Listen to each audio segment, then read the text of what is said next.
Today is a damn good day, my friends. I've got the 2016 Cadillac ATS-V and most of the Circuit of Americas all to myself. Yes, 464 horsepower is a lot of fun.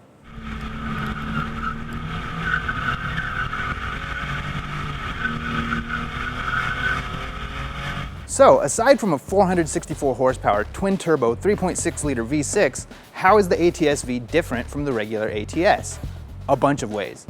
Visually, you've got the new grille, you've got the more aggressive splitter, you've got the vented hood, wider fenders, wider wheels and tires, more aggressive tire compound. It's actually a tri-compound tire to balance ride comfort, wear, and track performance. You've got unique sills that add width to the car. You've got a new spoiler that adds some downforce to the car. Track package cars get an even larger spoiler. This isn't a track package car. With the track package, it's also carbon fiber and a carbon fiber front spoiler as well. The rear bumper's got diffusers, extra air extraction to help manage heat and downforce again. All in all, styling is very functional. This is totally a case of form following function, and yet it still comes out a rather beautiful sports sedan, or in the case of the coupe, sports coupe. This is the thing of beauty inside the ATS-V. 464 horsepower, 445 pound-feet of torque. That lets this rear-wheel drive car rip off 3.8 second 0 to 60 mile/hour runs and 189 miles/hour top speed. But that's not the only story going on under the hood. There's a whole lot of extra stiffness added to the ATS-V. A lot of it's not visible, a little tiny bit of it is. Right here at the strut tower, you can follow an arm right back to the firewall. It's the same on the other side, and that helps brace the front end to improve turn-in response, steering feel, overall chassis stiffness, and makes the ATS-V a much better, much more capable track car. Now, this engine might sound a lot like the 3.6-liter twin-turbo V6 that's in the CTS V Sport, but it's actually very different. It's got a completely new bottom end, wholly different crank, titanium rods, different pistons, different piston squirters. It's really quite redeveloped. And some of the coolest technology lives in the integrated manifolds in the cylinder heads. There's an incredibly short runner to get to the turbine inside the turbocharger, and another set of really short runners to get from the compressed side all the way into the water-to-air intercooler that sits on top of the engine, and then through that into the centrally mounted throttle body. Now, what benefit do all these short runs have?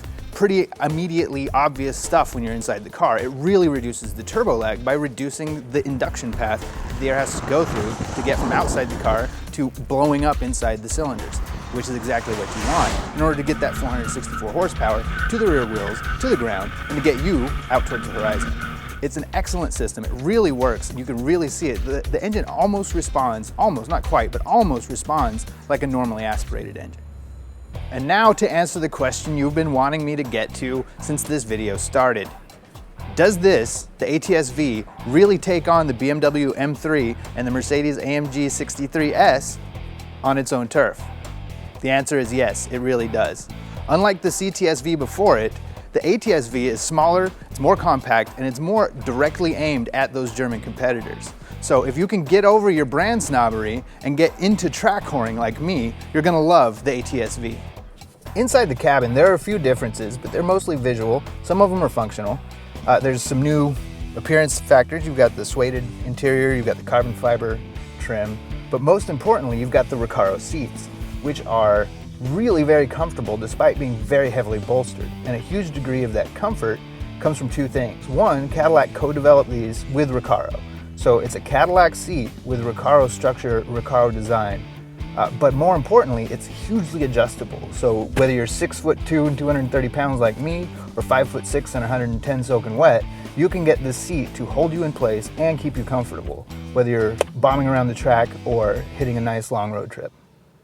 So, you're on track in a luxury sports car. Brake, turn, gas. This car does them all astonishingly well. It does the braking perhaps most astonishingly well of all, even though there's no carbon ceramic brake option. It's just huge steel rotors. When it comes to turning, the Gen 3 magnetic shocks are monstrously impressive, just as they have been on the Z06 and the Camaro Z01. And when it comes to putting the power down, the E-Diff does a phenomenal job. Whack the throttle open coming out of a hairpin, maybe a small correction, and you're good to go. With the track package car, you get some actual downforce on the rear axle that distributes it to a little bit more understeer at high speed. But you can do things in this car that approach the limit and exceed the limit that shouldn't be possible in a 3,800-pound sedan. After a day of thrashing the ATS-V around the circuit of the Americas, the million-dollar question is, does this beat the M3? Does this beat the M4? Does it beat the C63 AMG? The answer to all of those questions, for me, is yes. It's fast, it's nimble, it's incredibly fun to drive, it's engaging, there's passion. The C63 does all those things too, but the ATS-V does them faster, it does them better, it does them stronger. The M3, M4 probably lays down about the same lap times. It might even beat the ATS-V, but it's cold, it's clinical. It's just not as much fun to drive. At the end of the day, for my dollar, it's the ATS-V.